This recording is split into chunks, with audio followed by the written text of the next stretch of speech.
Hello दोस्तों, आप सभी लोगों का विद्या प्लस यूट्यूब चैनल पर स्वागत है। दोस्तों आज हम बात करेंगे नीट के एग्ज़ाम की। जो नीट का भी एग्ज़ाम हुआ था 13 सितंबर को, उसके क्वेश्चन देखेंगे केमिस्ट्री के लिए। और यहाँ पर जो हम लोगों का पेपर है, ठीक, वो हम लोग कौन सा सेट ले रहे हैं, E2 ले रहे हैं। अगर आपका कोई दूसरा सेट है तब भी आप वहाँ पर जाइए, क्वेश्चन को अपना देखिए और उसके ऑप्शन को क्या करिए, टिक करिए। तो यहाँ पर हम लोग क्वेश्चन के साथ उसका राइट आंसर दोनों साथ में लेकर चलेंगे। तो देखिए हम लोगों का जो पहला क्वेश्चन है, which of the following amine will give the carbylamine test. तो यहाँ पर हमारा क्या है, पहले का पहला सही है। उसके बाद जब दूसरे पर गए, दूसरा क्वेश्चन हमारा क्या कह रहा है, an alkene one ozonolysis gives methanal as one of the product इस्ट स्ट्रक्चर इज। तो इसका हम लोगों का क्या सही है, तीसरा।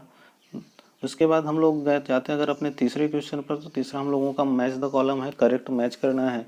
ठीक, तो जब यहाँ पर आप देखेंगे तो CO+H2 गैसेज फॉर्म में है, तो ये हमारी क्या हो जाती है, वाटर गैस। और वाटर गैस हमारी क्या होती है, एक प्रकार की सिंथेटिक गैस। तो मतलब ए का तीसरा, तो ए का तीसरा इस जब आप इसको सब पूरा मिलाएंगे तो आपका तीसरे का कौन सा सही हो जाएगा, हमारा पहला सही होगा। उसके बाद हम लोगों का क्या है, चौथा।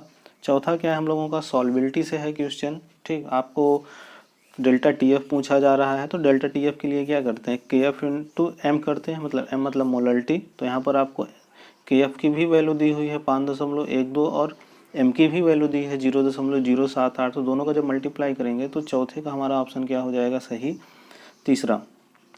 उसके बाद है पांचवा, on electrolysis of dilute sulphuric acid using platinum electrode the product obtain at anode will be. तो आपको पता है ना, एनोड पर क्या होता है, ऑक्सीडेशन।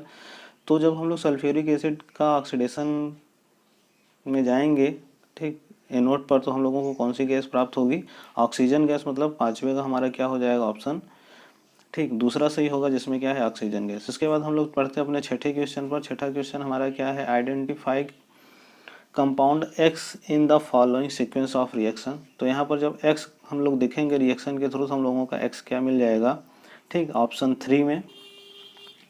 ठीक, इसका सही होगा। उसके बाद हम लोग बढ़ते हैं अपने नेक्स्ट क्वेश्चन, मतलब सातवें क्वेश्चन पर। तो यहाँ पर दिया है which one of the following has maximum number of atom. तो एटम सबसे ज़्यादा किसमें होते हैं, जिसका मोल सबसे ज़्यादा होता है। तो यहाँ पर हम लोग जब गए तो हम लोगों का कौन सा सही हो जाएगा, चौथा, 1 ग्राम लिथियम में। उसके बाद है हम लोगों का आठवां क्वेश्चन। आठवां क्वेश्चन क्या कह रहा है, identify the correct statement from the following. मतलब सही स्टेटमेंट बताना है। तो नीचे दिए गए चार में से तो हम लोगों का कौन सा सही है, चौथा। उसके बाद हम लोगों का क्या है, पांचवा कह रहा है, a tertiary butyl carbocation is more stable than a secondary butyl carbocation because of with which of the following. तो कौन से कारण से जो होता है टर्सरी ब्यूटिल कार्बोकेटायन सेकेंडरी से ज़्यादा स्टेबल होता है। तो हमारा कारण क्या होता है, हाइपर कॉन्जुगेशन। तो 9वें का कौन सा सही हो जाएगा, चौथा। उसके बाद है दसवां हमारा क्या कह रहा है, urea reacts with water to form A which will decompose to form B. A B when passed through Cu double plus D blue color solution C is formed. तो what is the formula of C form from the following। तो यहाँ पर हम लोगों का कौन सा सही जवाब हो जाएगा, दूसरा, जिसमें क्या है, टेट्रा एमिनो, ठीक, Q+2, मतलब कि CuNH3 का 4 और डबल प्लस। तो इसका सही जवाब हमारा क्या था, दूसरा। उसके बाद हम लोगों का क्या है, एक मिक्सचर है नाइट्रोजन और आर्गन गैस का सिलेंडर में, और 7 ग्राम नाइट्रोजन है, 8 ग्राम आर्गन है। तो यहाँ पर टोटल प्रेशर दिया हुआ है, total pressure of the maximum mixture of the gases in cylinder is 27 बार। तो पार्शियल प्रेशर ऑफ नाइट्रोजन आपको बताना है। तो ये हम लोगों का कहाँ से है, गैसेस से है, डाल्टन लॉ से, ठीक। तो वहाँ पर चले जाएंगे तो हम लोगों का मिल जाएगा।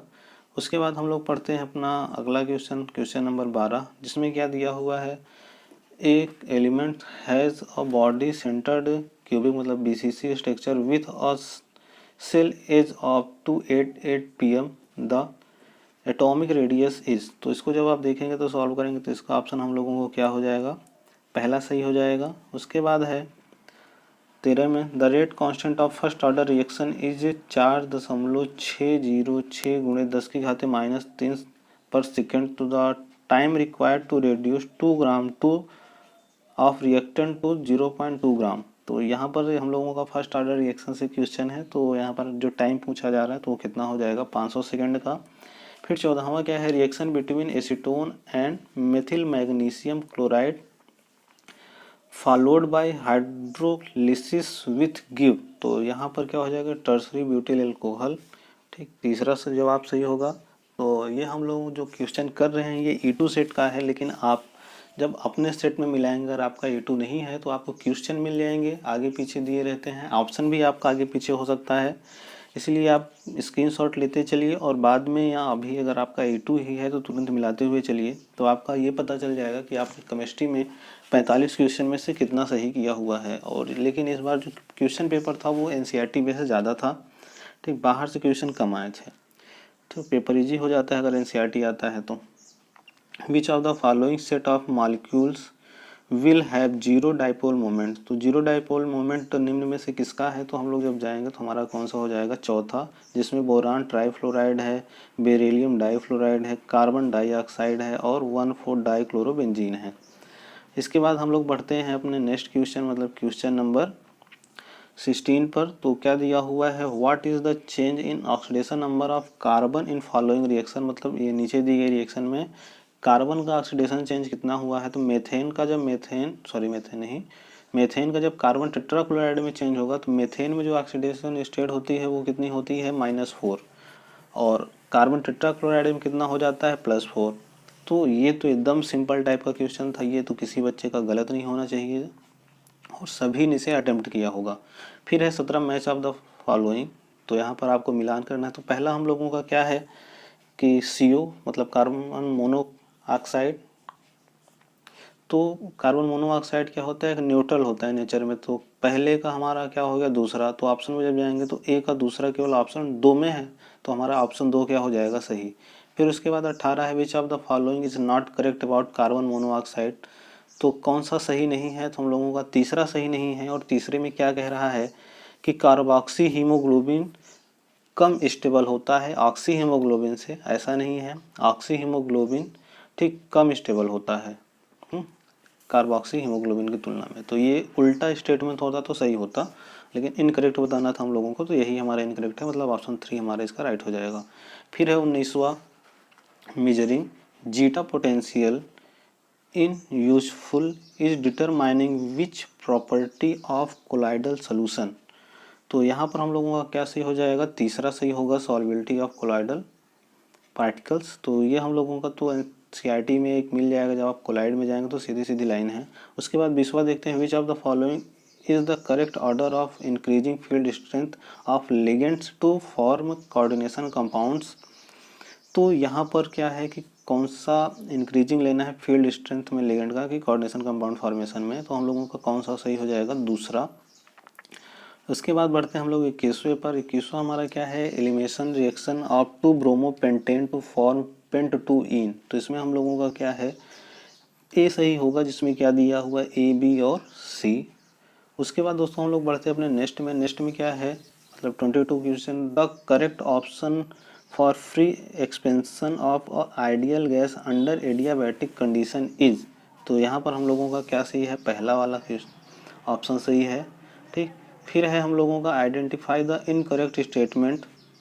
तो यहाँ पर इस केस में जब जाएंगे तो हम लोगों का चौथा सेंटेंस क्या है, इनकरेक्ट है, जिसमें कह रहा है कि CrO4 डबल माइनस और Cr2 और 7 डबल माइनस में ऑक्सीडेशन स्टेट सेम नहीं है, लेकिन दोनों में सेम होती है, कितनी, +6 आती है।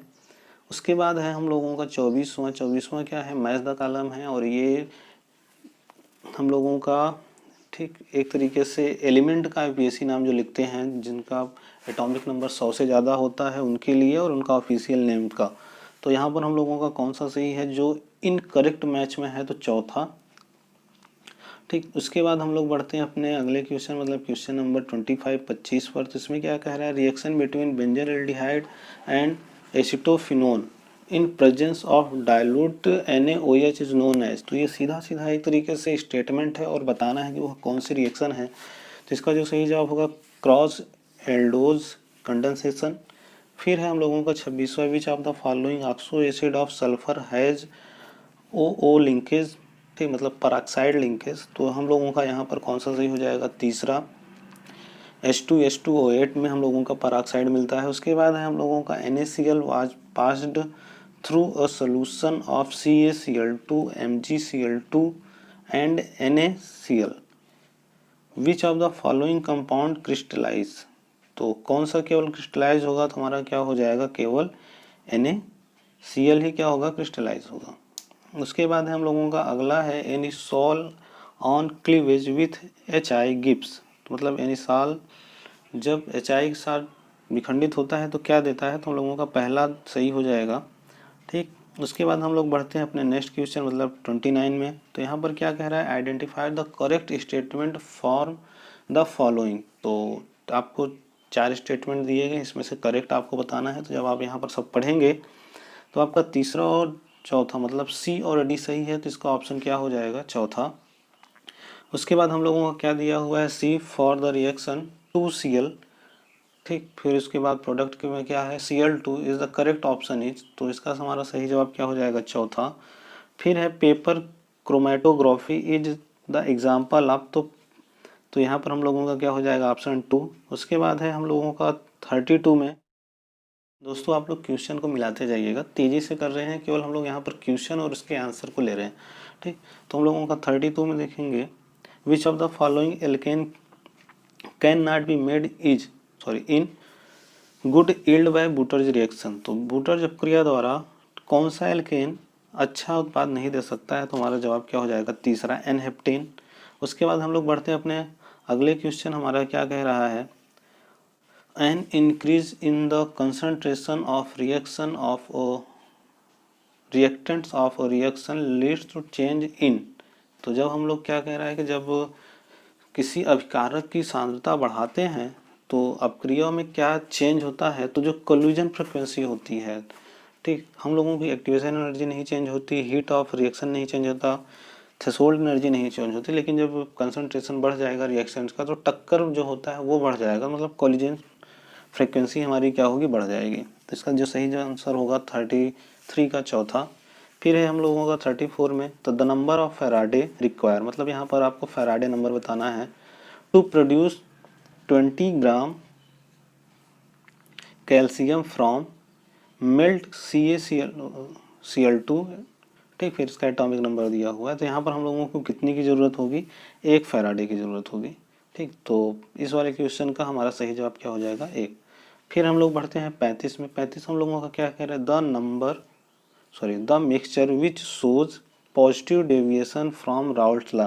देखिए जब हम लोग राउल्ट्स लॉ पढ़ते हैं तो वहाँ पर डेविएशन देखने को मिलता है आइडियल सोल्यूशन में, तो दो होता है, एक पॉजिटिव डेविएशन, एक नेगेटिव डेविएशन। तो ये अगर आपने एनसीईआरटी में पढ़ी तो ये थ्योरी से है, डायरेक्ट क्वेश्चन है, आपको साफ साफ एनसीईआरटी में मिल जाएगा। तो पॉजिटिव डेविएशन कौन कौन दिखाता है, तो जिसमें हमारा कौन सा है, सही बताना है, पॉजिटिव ही। तो एथेनॉल और एसीटोन हमारा पॉजिटिव दिखाता है, बाकी और जो हमारे 3 हैं वो हमारे क्या होते हैं, नेगेटिव डेविएशन दिखाते हैं। उसके बाद हम लोग बढ़ते हैं अपना 36 में। 36 क्या कह रहा है, hydrolysis of sucrose is given by following reaction. तो सुक्रोज प्लस H2O और किस में बना रहा है, ग्लूकोज और फ्रक्टोज बना रहा है। तो ये हम लोगों का क्या है, इक्विलिब्रियम से क्वेश्चन है। इसका जो सही जवाब होगा ऑप्शन ए सही हो जाएगा, -8.314 जूल प्रति मोल प्रति केल्विन गुणित 300 केल्विन इंटू लॉग 2 × 10⁻30। तो दोस्तों आप यहाँ पर ये पा रहे हो कि आपको सॉल्व नहीं करना, केवल आपको मेथड पता है, फार्मूले के थ्रू जो मान रखेंगे तो आपको डायरेक्ट ही वैल्यू मिल जाएगी। हम लोगों को सॉल्व करने की आवश्यकता नहीं मिल रही है। जब सॉल्व करना होता, कैलकुलेशन बढ़ता, टाइम लगता, तो पेपर एक तरीके से हार्ड हो जाता, लेकिन अगर इतना रखता है तो पेपर हार्ड नहीं माना जाता। उसके बाद 37वां क्वेश्चन क्या कह रहा है, सुक्रोज ऑन हाइड्रोलिसिस गिव्स। तो जब सुक्रोज का हाइड्रोलिसिस करते हैं तो क्या मिलता है, तो अल्फा डी ग्लूकोज मिलता है और बीटा डू फ्रक्टोज मिलता है। ठीक, उसके बाद हम लोगों का 38 में है the calculated spin only magnetic moment of chromium double plus ion is. तो जब हम लोग इसके लिए मैग्नेटिक मोमेंट निकालेंगे तो हम लोगों का कितना आ जाएगा, 4.90 BM। उसके बाद है हम लोगों का 39 में, विच of the following is a natural polymer. तो नेचुरल पॉलीमर पूछा जा रहा है आपसे, तो नेचुरल पॉलीमर हमारा क्या होता है, 6,1,4 पॉली आइसोप्रीन। आप लोग आंसर अपना मिलाते जाइए। उसके बाद है which of the following is a basic amino acid. तो बेसिक एमिनो एसिड हमारा कौन सा होता है, लाइसिन हमारा क्या होता है, बेसिक एमिनो एसिड होता है। तो 40 का हमारा जवाब क्या हो जाएगा, चौथा। उसके बाद हम लोगों का 41 में विच of the following is a cationic detergent, मतलब धनात्मक डिटर्जेंट कौन होता है। तो इसका हमारा जवाब क्या हो जाएगा, तीसरा, जिसमें क्या है, cetyl methyl amino bromide, aluminium bromide. ठीक, उसके बाद हम लोगों का 42 में find out the solubility of NiOH का whole twice in 0.1 m NaOH given that the ionic product of NiOH का होल ट्वाइस इज 2 × 10⁻15। तो यहाँ पर जब आप इसको सॉल्व करोगे तो हम लोगों को कितना निकल कर आएगा, 2 × 10⁻13 m। उसके बाद बढ़ते हैं हम लोग अपने अगले क्वेश्चन की, identify a molecule which does not exist. कौन एग्जिस्ट नहीं करता, तो हमारा हीलियम 2 मतलब He2 एग्जिस्ट नहीं करता। वैसे भी हमारा हीलियम क्या होता है, इनएक्टिव गैस है, जो हम लोगों का ठीक डबल फॉर्म नहीं बनाता, डाई एटम्स नहीं बनाता। उसके बाद हम लोगों का 44 में क्या है, the following metal ion activates many enzymes participates in the oxidation of glucose to produce ATP and with Na is responsible for the transmission of nerve signals। तो ये हम लोगों का बायोलॉजी से भी रिलेटेड क्वेश्चन है। तो वहाँ पर हम लोगों का सोडियम पोटेशियम पंप चलता है, आपको ध्यान होगा। तो इसका जो सही जवाब हो जाएगा, क्या हो जाएगा, पोटेशियम। 45 क्वेश्चन, जिसमें क्या है, the number of protons, neutrons और इलेक्ट्रॉन्स बताना है आपको। एलिमेंट है, एलिमेंट का परमाणु क्रमांक अगर देखेंगे, एटॉमिक नंबर तो कितना दिया है, 17, और मास नंबर मतलब द्रव्यमान संख्या कितनी दिया है, 175। तो बच्चों ये आपको पता है कि प्रोटॉन और न्यूट्रॉन और इलेक्ट्रॉन में जब हम लोग देखते हैं तो प्रोटॉन की संख्या और इलेक्ट्रॉन की संख्या आपस में सेम होती है, और ये कितनी होती है, परमाणु क्रमांक के बराबर। तो परमाणु क्रमांक हमारा कितना है, जब 71 है तो प्रोटॉन भी 71 होगा और इलेक्ट्रॉन भी 71 होगा। और जब न्यूट्रॉन के लिए जाएंगे तो हम लोगों का न्यूट्रॉन का कितना हो जाएगा कि द्रव्यमान संख्या मतलब मास नंबर से हम एटॉमिक नंबर घटाएंगे तो कितना मिल जाएगा हम लोगों का, 104। तो यहाँ पर जो हम लोगों का सही जवाब हो जाएगा वो क्या हो जाएगा, ऑप्शन 1, जिसमें क्या दिया हुआ है, प्रोटॉन 71, न्यूट्रॉन हम लोगों का 104 और इलेक्ट्रॉन 71। तो इसी के साथ हम लोगों का केमिस्ट्री के क्वेश्चन हुए पूरे, और हम मिलेंगे अपने नेक्स्ट वीडियो में जिसमें हम लोग फिजिक्स के क्वेश्चन देखेंगे। तो हमारे साथ बने रहें, चैनल को सब्सक्राइब करें। ठीक, जय हिंद, राधे राधे।